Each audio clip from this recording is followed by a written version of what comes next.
एक बार मैं फिर से आपका स्वागत करता हूं हमारे चैनल पर।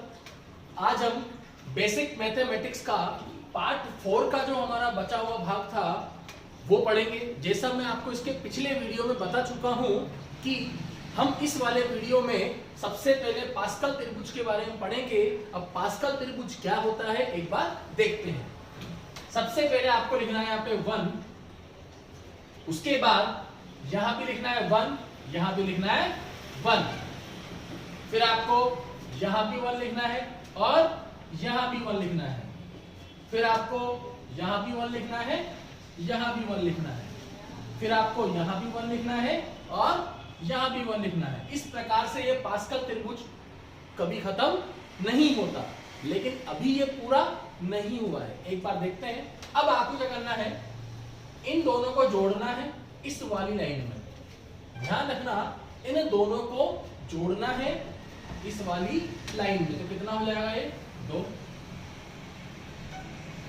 अब आपको क्या करना है, इन दोनों को जोड़ना है इस वाली लाइन में, फिर इन दोनों को जोड़ना है उसी लाइन में।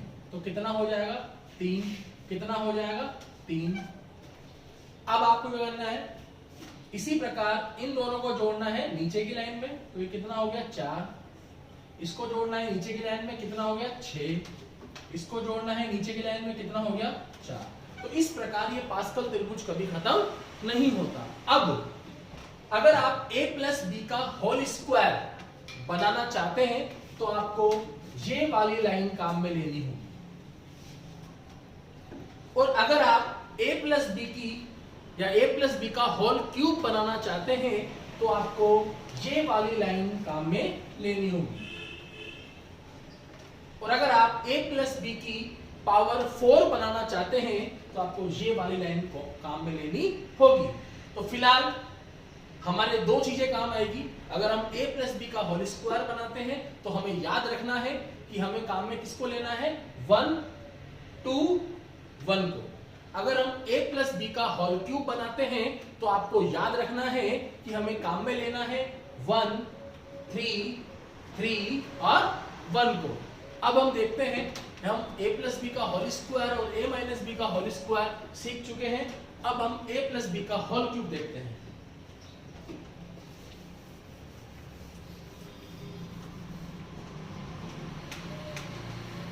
अगर आप a प्लस बी का होल स्क्वायर बनाना चाहते हैं तो आपको याद रखना है 1, 2, 1 को। अगर आप a प्लस बी का होल क्यूब बनाना चाहते हैं तो आपको याद रखना है 1, 3, 3, 1 को। ये ध्यान रखना। अब हम देखते हैं a प्लस बी का होल क्यूब। जैसा कि मैं आपको पहले बता चुका हूं, जितनी पावर होगी, जितनी घात होगी, उससे एक ज्यादा आपको लाइन खींचनी होगी।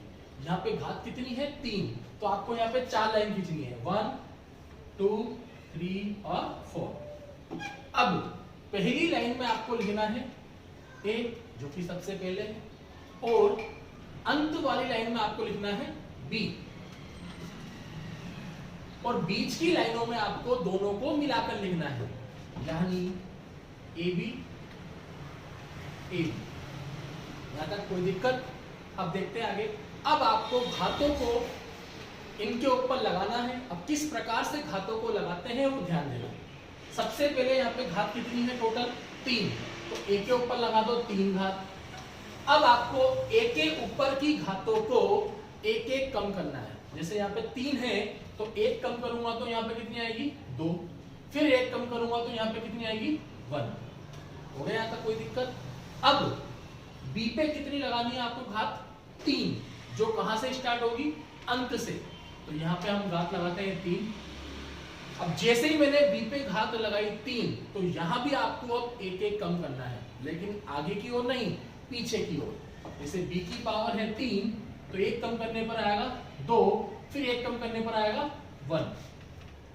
यहां तक कोई दिक्कत? अब देखते हैं आगे कितने पद हैं, 4 पदों की लाइन हमारे पास लिखी हुई है बोर्ड पे, 1, 3, 3 और 1। तो मैं इसको यहां लगाता हूं, 1, 3, 3, 1। और जैसा कि यहाँ प्लस है तो सभी जगह मैं प्लस लिख देता हूं और इसको थोड़ा सा सॉल्व कर लेता हूं। जब मैं 1 को a क्यूब से मल्टीप्लाई करूंगा तो आएगा a क्यूब। जब मैं इन तीनों को आपस में गुणा करूंगा तो आएगा 3a स्क्वायर b। b के ऊपर घात 1 है, 1 को आप लिखो तो भी ठीक और नहीं लिखो तो भी ठीक।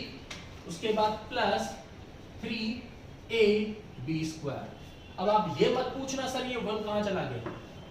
1 जो घात होती है वो आपको नहीं दिखती, वो आपको नहीं दिखती।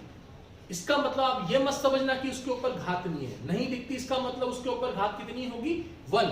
अब आप 1 को दिखाओ तो भी ठीक है और नहीं दिखाओ तो भी ठीक है। उसके बाद जब मैं 1 को b क्यूब से गुणा करूंगा तो आएगा b क्यूब। इस प्रकार हमारा a प्लस b का होल क्यूब बन चुका है।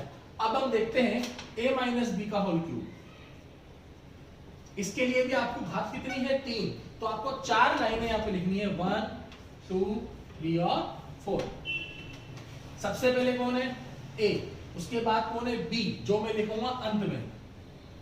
अब उसके बाद जो बीच वाली लाइनें हैं इसमें मैं a और b को साथ में लिखूंगा। अब मैं यहाँ पे घातें लिखूंगा। सबसे पहले टोटल घात कितनी है हमारे पास 3, तो यहाँ पे 3। अब इसमें से एक कम 2, फिर इसमें से एक कम 1। अब मैं कहां से स्टार्ट करूंगा अंत से। अब मैं कहां से स्टार्ट करूंगा अंत से। मेरे पास घात कितनी है 3, एक कम करूंगा तो 2, फिर एक कम करूंगा तो 1। टोटल हमारे पास ये कितने पद हैं 4 पदों की लाइन हमारे पास है 1 3 3 और 1। अब यहाँ पे ध्यान देने वाली बात ये है कि यहाँ बीच में माइनस है, तो जब भी माइनस हो तो आपको ध्यान रखना है कि अल्टरनेट प्लस माइनस चलेगा। यानी पहला वाला पद प्लस, फिर उसके बाद माइनस, फिर प्लस, फिर माइनस। तो पहला वाला पद ऑलरेडी प्लस का है, आगे देखिए, उसके बाद माइनस, उसके बाद प्लस, उसके बाद माइनस। अब इसे थोड़ा सा हम सिंप्लीफाई कर लेते हैं। जब मैं 1 को a क्यूब से गुणा करूंगा तो a क्यूब, फिर मैं इनको सॉल्व करूंगा तो 3a square b plus 3ab square minus b cube. तो इसी प्रकार से हमारे पार्ट नंबर 4 कंप्लीट होता है। अगर आपको फिर भी कोई दिक्कत हो तो आप कमेंट करके बताएं, हम उसको सॉल्व करेंगे। धन्यवाद।